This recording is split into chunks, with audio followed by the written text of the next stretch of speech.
Lo que les voy a pedir a los panelistas es el uso lo más adecuado posible del tiempo. Todos sabíamos que teníamos unos 10, 12 minutos, no más que eso. Entonces le voy a pedir tratar de atenerse a ese tiempo para justamente que no se largue demasiado y naturalmente para no sacrificar a los últimos que van a hablar, porque si hablamos mucho al principio, los que se sacrifican en general son los que van a hablar al final. Entonces le voy a pedir que hagan autocontrol del tiempo. Muchas gracias a todos. Entonces les dejo en los paneles que cada uno se vaya presentando de acuerdo al orden que está en el programa. Gracias.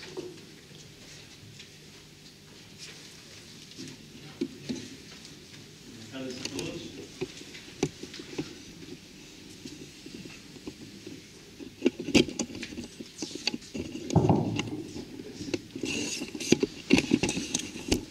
Buenas tardes a todos.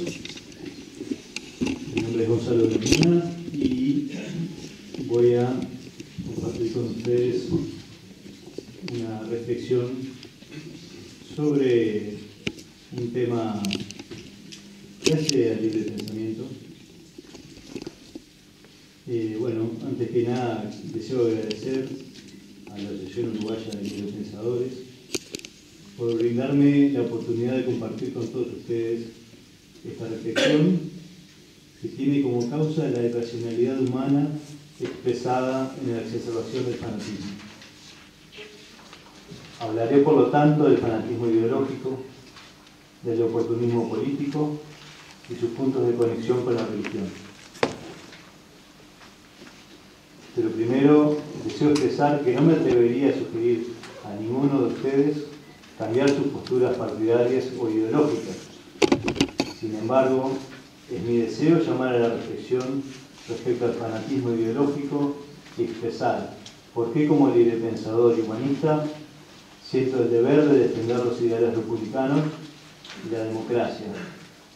Esta última, el peor sistema de gobierno, excepto todas las otras formas que han sido probadas hasta la fecha. Para defender el republicanismo, lo mejor es hablar de sus virtudes y principios. De los principios y elementos que unifican el discurso republicano, se destaca la búsqueda del bien común, el cultivo de la virtud de los ciudadanos, la vigilancia y control de los ciudadanos sobre los derechos y el control hacia los distintos grupos de interés, lo cual diferencia el republicanismo de regímenes autoritarios u otros que pretenden ser republicanos. Otra característica destacable del republicanismo es la emancipación de la voluntad arbitraria, es decir, emanciparse de la voluntad de personas o poderes no constituidos, refrendados o establecidos democráticamente. En la antigua Grecia, cuna de la República, y en la Roma republicana, los derechos se encontraban concentrados en las élites y estaban excluidos los esclavos y la mujer, que en general estaba vedada de participar en el gobierno y en la toma de decisiones. Y sin embargo, si miramos la perspectiva histórica de la época, claramente tanto Atenas primero como Roma después tuvieron las formas de gobierno más justas, las cuales constituyeron un instante de luz en un largo periodo de oscuridad para la libertad. Deberían de pasar siglos para que resurgieran formas de gobierno republicanas durante el Renacimiento en Venecia y en Génova, quizás con un carácter aristocrático, donde el pueblo estaba largamente alejado de la toma de decisiones, pero sí retomando las características republicanas de control de los grupos que pretendían influenciar al poder para el provecho propio. La experiencia temprana y quizás fallida que configuró la Revolución Inglesa dieron paso a las revoluciones del periodo de la Ilustración, comenzando en Norteamérica y Francia, y desde allí abrirse paso por el mundo occidental, alterando la forma de vida de sus ciudadanos en cuanto al gozo de libertades y derechos que hace solo 300 años atrás eran impensables. En el Uruguay es importante destacar los hitos fundamentales en el fortalecimiento de las instituciones republicanas en el gobierno de Hernando Berro, que fue el puntapié inicial de la secularización del Estado y la reforma del gobierno de José Valle Ordóñez a comienzos del siglo XX, que trajeron el pluralismo democrático, poniéndose el acento inclusivo que brindó legitimación a la democracia.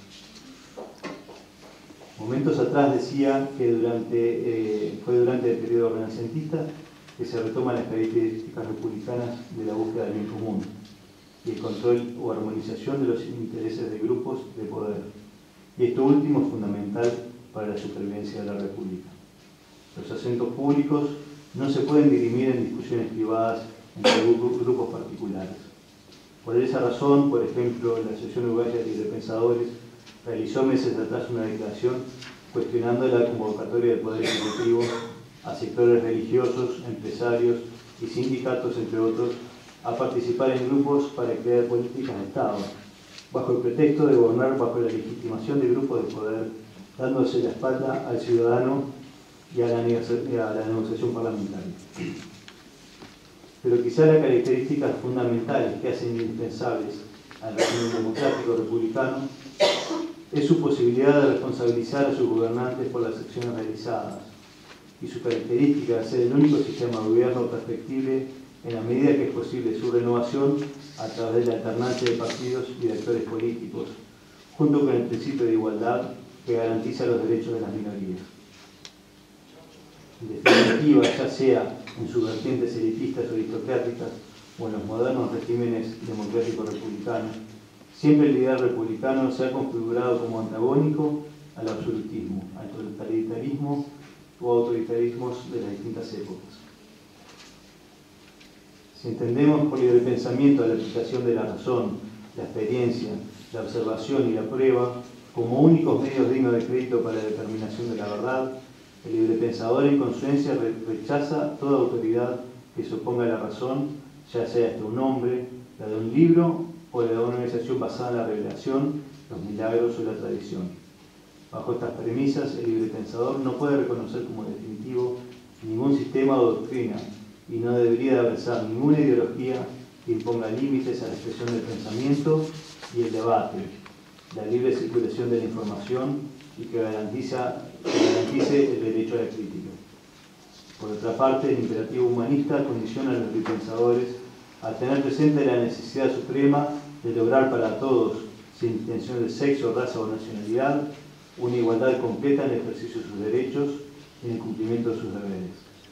A través de la historia, los sistemas opresivos de gobierno han buscado, cuando no con complicidad, de las religiones establecidas. Sabemos que no hay libertad de conciencia allí donde las religiones dominan las sociedades. Por esto, la laicidad es la exigencia de los derechos iguales para los que forman parte de una religión como para los que no forman parte de ninguna. Los humanistas siempre hemos apoyado las acciones destinadas a construir la laicidad de las sociedades e instituciones, exigiendo este principio de igualdad para los creyentes y los no creyentes, fortaleciendo el Estado laico, es decir, ni religioso ni ateo, ni sesgado hacia una ideología particular.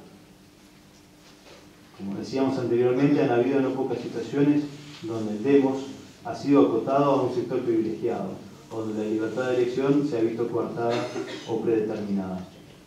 Cuando los partidos políticos realizan promesas electorales que son incumplidas, cuando se pasa por alto los programas de gobierno, que son la base para una decisión racional e informada, cuando la mentira, el doble discurso y la tergiversación son aceptadas o celebradas por una recepción fanática, se debilitan las instituciones republicanas. Cuando se pactan políticas a puertas cerradas que afectan a la ciudadanía en el goce de sus derechos, cuando los legisladores subvierten su imperativo de representación de sus electores y sus partidos políticos en el que están insertos, se hieren los principios de igualdad y representatividad, pilares de la legitimidad democrática. La mecanización de la conciencia del hombre, la predeterminación del ejercicio electoral a través de expresiones y persecuciones políticas, la censura a la expresión y a la prensa, el uso de fondos públicos para realizar publicidad estatal, son algunos de los medios que buscan perpetuar a una persona o un partido en el poder y evitar la sana y necesaria alternancia de partidos. El oportunismo político se sirve de las debilidades, de los temores, necesidades, los sentires para instalarse en la conciencia de las personas y evitar el análisis crítico del accionar del gobierno, y es sin duda excepcional que encuentra múltiples puntos en común con las religiones, que explotan la ignorancia, el temor, la inocencia y la reflexión para conducir a su rebaño. Por eso sostenemos que la laicidad es necesaria para evitar la supremacía de un grupo de poder o corporación en los ámbitos públicos y en la formación de los ciudadanos, por lo que se posee un rol fundamental en la buena salud de un sistema que se nutre de la renovación y de la alternancia, del análisis crítico y del control del soberano sobre sus representantes.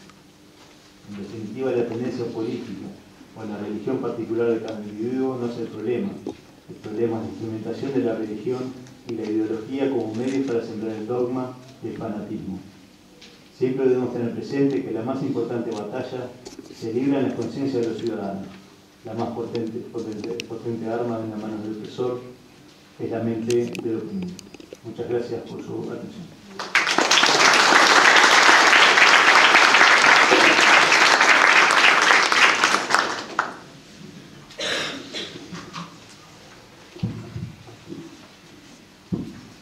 Buenas tardes a todos. Mi nombre es Alejandra López y me permito compartir con ustedes una breve reflexión acerca del humor racional como forma de protesta ante el fanatismo. El humor y la risa son manifestaciones humanas que se hallan en todas las culturas desde hace milenios. Poesía, teatro, textos sagrados, entre otros, dan prueba de que el hombre se ha valido de ellas para múltiples temas, aunque son escasos los registros con estudios propiamente dichos sobre lo que verdaderamente motiva este atrapante fenómeno.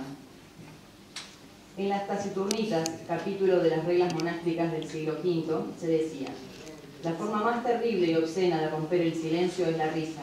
Si el silencio es virtud existencial y fundamental de la vida monástica, la risa es gravísima violación. Benito de Norcha, un religioso cristiano considerado el iniciador de la vida monástica en Occidente, decía que la risa era sinónimo de irreverencia, de falta de humildad, contrapuesta a todo acto de caridad cristiana. En el siglo VI, en la Regula Magistri, en el capítulo donde se hace referencia al cuerpo humano, se dice: cuando la risa está por estallar, hay que prevenir, sea como sea, que se exprese. O sea que entre todas las formas malignas de expresión, la risa es la peor. Una de las principales críticas que se hace en referencia al humor es el tono burlón que se emplea sobre lo que para algunos es sagrado y con el solo propósito de provocar risa, sin ocuparse de decir lo correcto y evitar el sufrimiento de sus víctimas. Por su parte, aquellos que se fastidian con el humor pueden adoptar posturas intransigentes y hasta salvajes. En tal sentido, Aristóteles hacía una apreciación al respecto, identificando un aspecto despreciativo y otro útil sobre el humor y la risa, atendiendo el valor que estos tienen en la oratoria, conquistando y provocando pasiones. Sara, con sus 90 años, quizás fue la primera mujer humorista en la historia del cristianismo, según relata la Biblia, cuando habiendo cesado ya la costumbre de las mujeres, le fue encomendado el deleite para concebir un hijo de Abraham. Y ante esta situación ella se rió. Dios le increpó por ello, porque la risa subvierte el orden establecido, y ella por miedo se negó. Las religiones han sido protagonistas de una larga historia de conflictos, cometiendo toda clase de delitos en contra de la humanidad.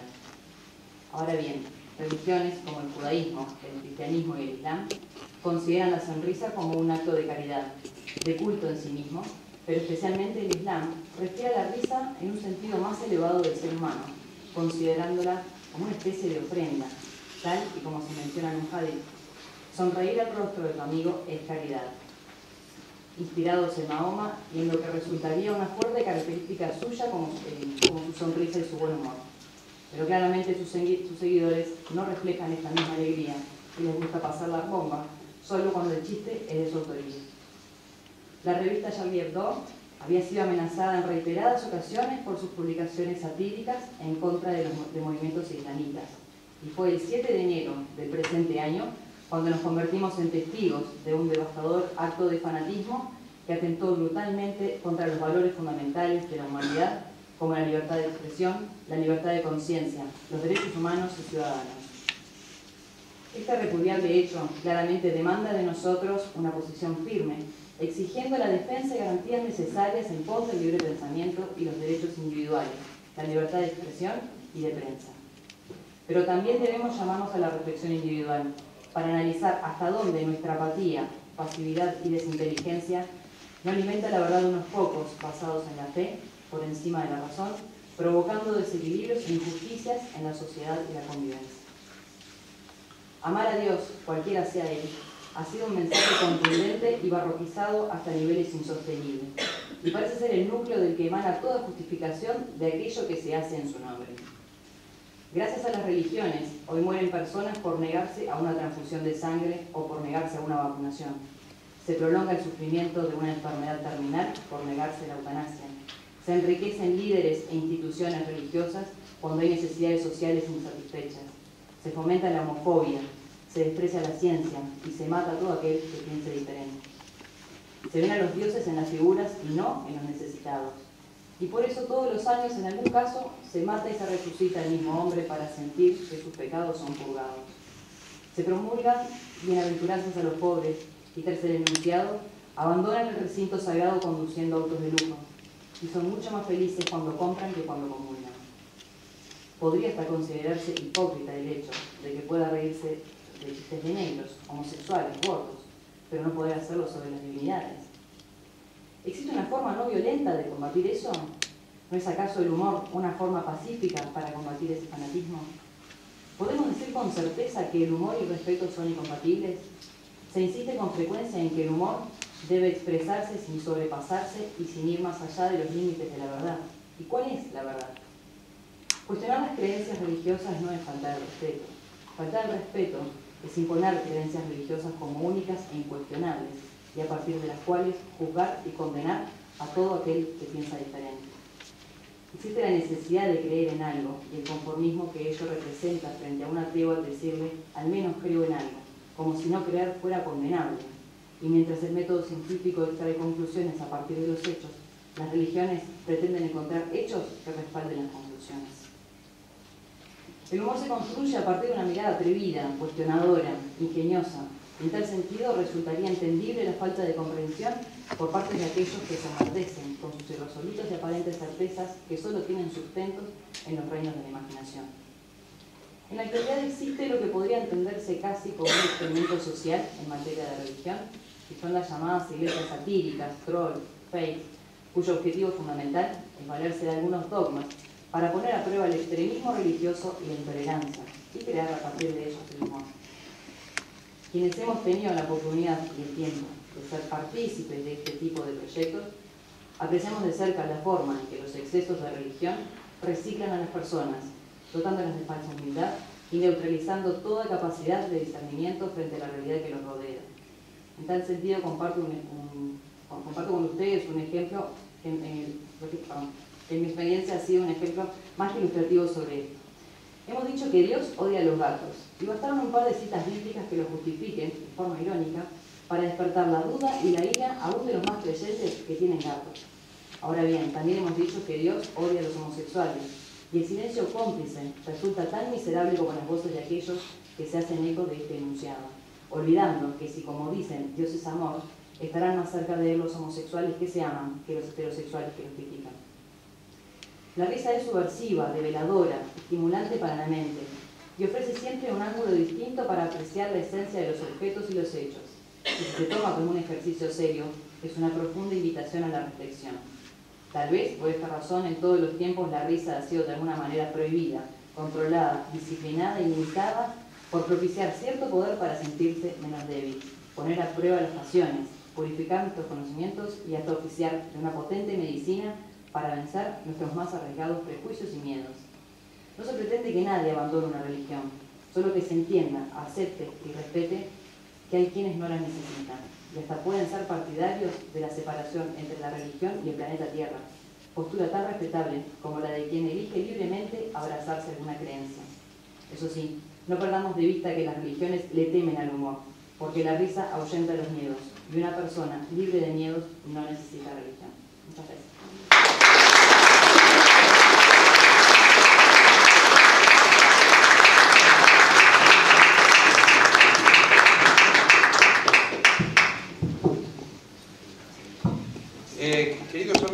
amigas, ahora viene la charla de Michel Godillot, el pensamiento europeo por la libertad de la ciencia. La charla va a ser en francés, por lo tanto, seguramente ustedes tienen en su carpeta un texto que en realidad no tiene ese título, sino que empieza nada más que por Montevideo. Dice Montevideo y dice Quinto Congreso de la ILP. Eso lo deben tener en su carpeta. Si no lo tienen, yo tengo algunos ejemplares aquí que están a disposición.